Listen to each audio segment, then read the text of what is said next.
But Dr. King, who has fought in the name of nonviolence, love, and brotherhood, also talks about a dream he has. We heard this eloquent statement of the great dream that even in Alabama, we're going to accomplish this. You're not a prophet, you're a novelist, but novelists very often see into the future. Do you share the dream? You think it will be achieved?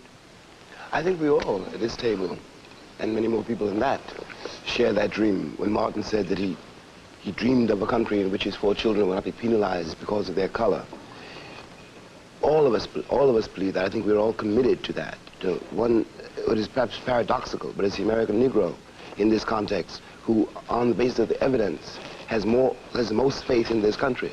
I myself have always, no matter how bitter I became, believed, as Harry puts it, in the potential of this country, in the tremendous energy here, and the things that we can achieve, if we will. The importance of today, in my mind, is that for the first time in our history, and for the first time in 100 years, the nation shows some signs of really dealing with its central problem instead of, as it has done for 100 years, avoiding it, evading it, denying it, lying about it, pretending it did not exist. The country will have to now go to work, and very hard work, very dangerous work, to change itself, to achieve this dream that Martin was talking about. And if we do not achieve this dream, we have no future at all. Do you believe we will achieve it?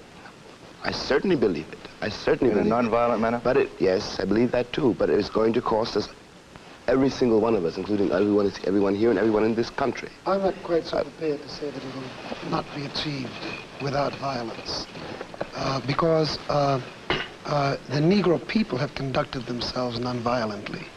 The 200,000 people that were there today, there were many predictions, and one could take a book on whether there would be a display of violence by all the extreme factions and whatnot. But the truth of the matter is that the people who came to that gathering today were people in great anguish, who have come from the Birminghams and come from the Jackson, Mississippis, and they came there with anguish and with hurt and with dignity and with integrity, and it was one of the most orderly displays I've ever seen of 200,000 people with grievance. I never seen anything like it. And if the Bull Connors continue to release dogs on the people as an answer to their legitimate cries, if they continue to use cattle rods to prod them, if they continue to use hoses to whip them through the streets, the human heart and the human body can only contain so much. There must come a point, if they are pushed to it, for retaliation.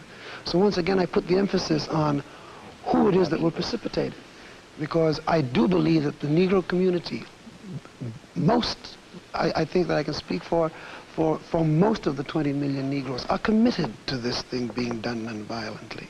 They have already displayed that. They've displayed it very eloquently since the Montgomery bus strikes. Oh, yes. And I also must say one other thing, because I know we must move on and others must speak. But when you speak of Peking and you speak of Moscow and you speak of other centers in the world where a demonstration like today could not take place, yes, I accept that. But I also say that it is long since past the time when we can measure our own conscience and our own sense of morality based on what some decayed society refuses to give its own.